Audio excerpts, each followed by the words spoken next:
not talk now. You enjoy. It's okay.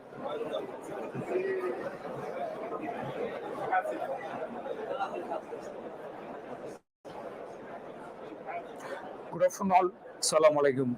First of all, thank you for the opportunity. Thank you, JSRS team, for bringing me on the dais. And herewith, I will be sharing about. Just a brief introduction. I am Ranjit Kumar, subcontractor manager of STS EMC division.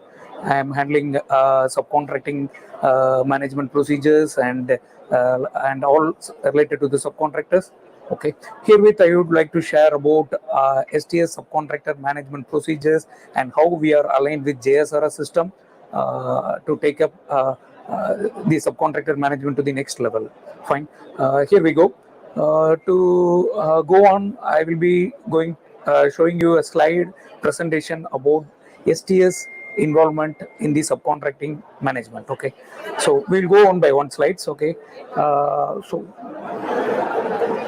so basically, these slides cover why these subcontractors are required and what is the procedure for management of the subcontractors and what is our contractual obligations and what are the categories basically STS as a major contractor in oil and gas looks for the subcontractors and the procedure overview.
So to utilize the expertise of the subcontractors and to manage the overflow of the jobs and very importantly for cost effectiveness and to meet our contractual obligation, we normally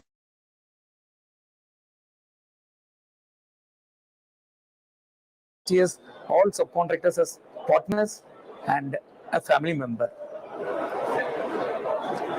So we have several key aspects in managing the subcontractors which help us to meet the requirements of the subcontractors and deliver the clients.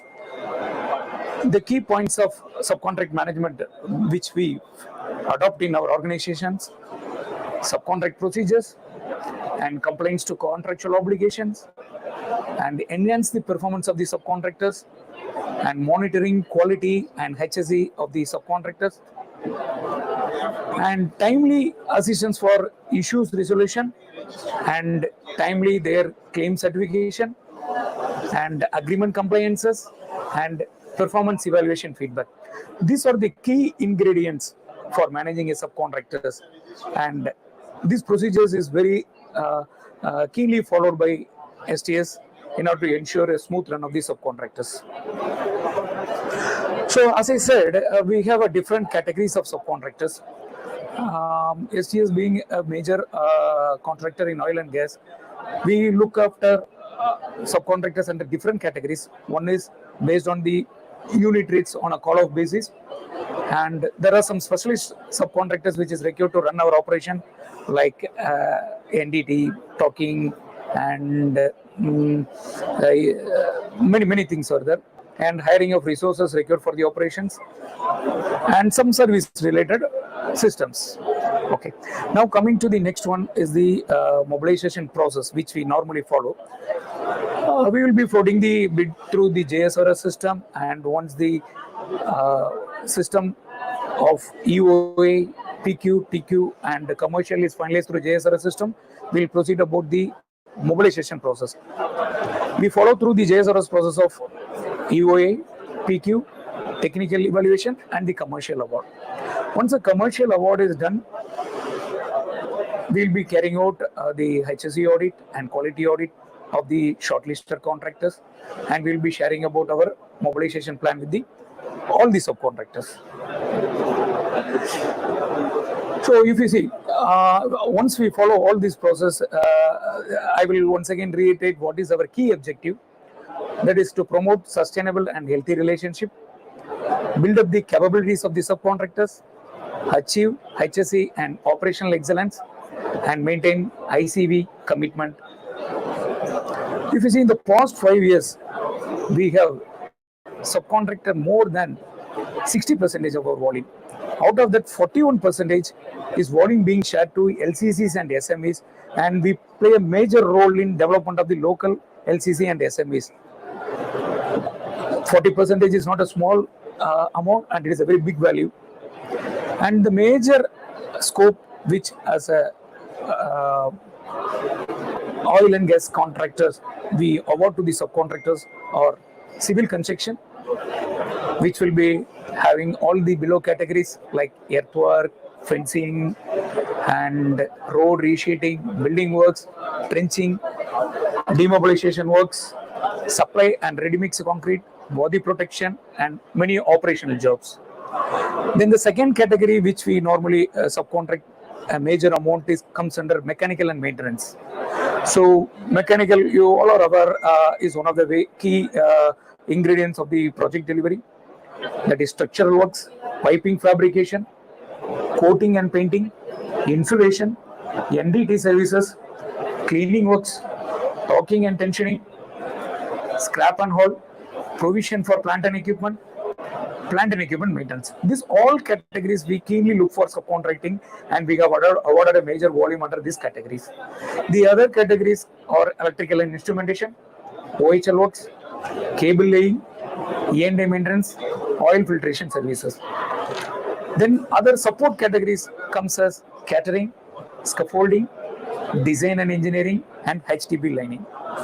In this slide, we have briefly presented you what is the key objective of subcontracting, which STS is following, and the volume which STS has awarded to subcontractor in the past 5 years, and a considerable amount of 40% has been awarded to LCC and SME, and we are very proud to say we have developed so many LCC and SME and adding value to the ICV and the country's growth. And the scope which we normally intend to subcontract and the major volumes also being listed here.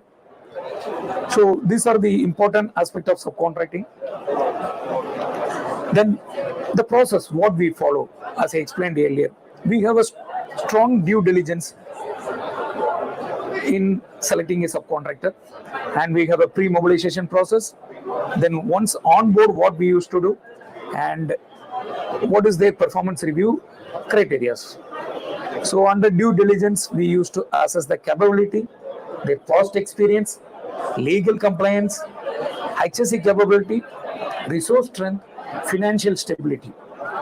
So this due diligence helps us to award the work to a capable LCC, at the same time LCC which is growing as well. So we take LCCs, SME and other subcontractors hand in hand without compromising the due diligence. Then comes off the pre-mobilization. There will be a kickoff meeting, HSE plan, resource allocation, training and competency checks of the subcontractors' resources, plant and integrity checks.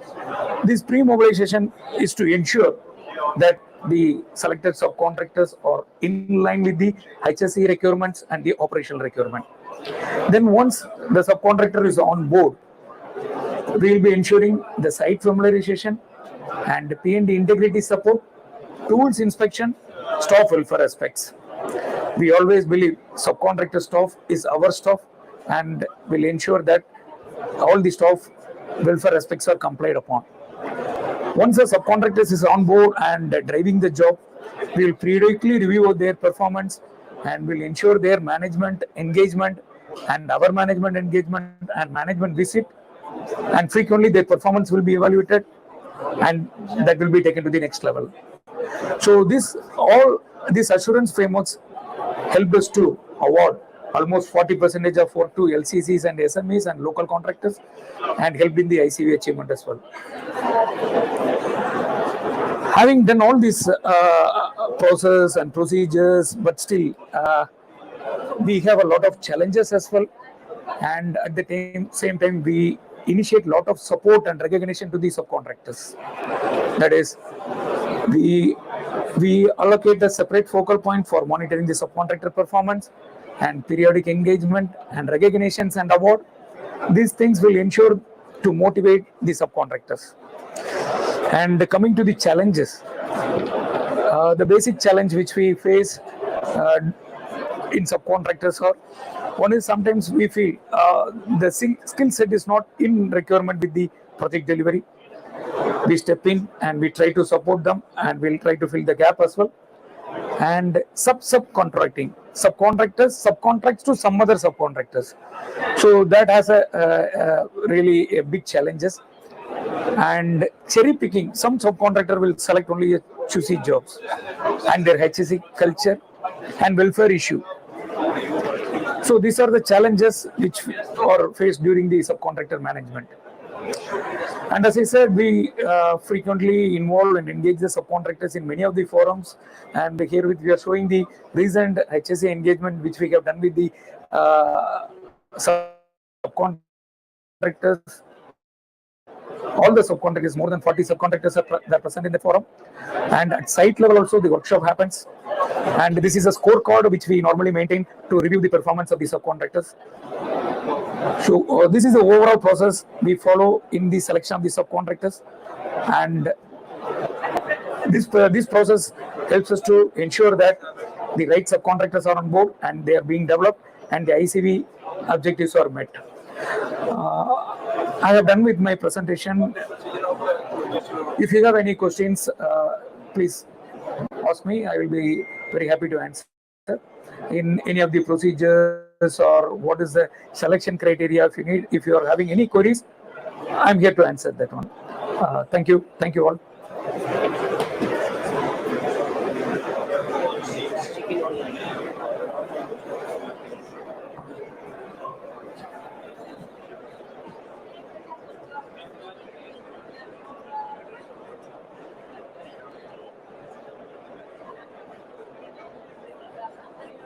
Yes, please.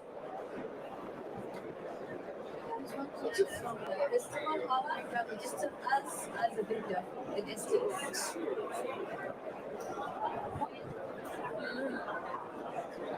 To register as a vendor in STS, we have two procedures. One is you have to be registered with JSRS and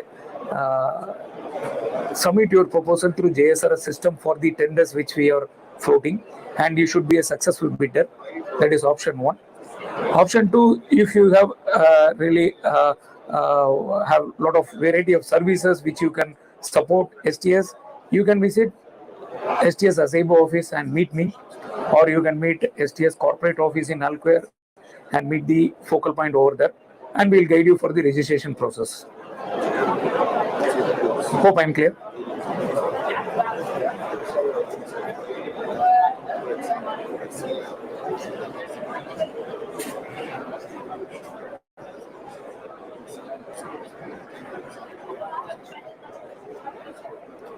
I believe there is no more questions, and my contact numbers are available with the JSRS team as well. For any of the future requirement, you can collect from them, or else can you please make a note of it. 95339998, and STS EMC division is in Acebo office, and EMC division is having two contracts with PDO. One is MICN and another one is PDCS. Number once again, 95339998.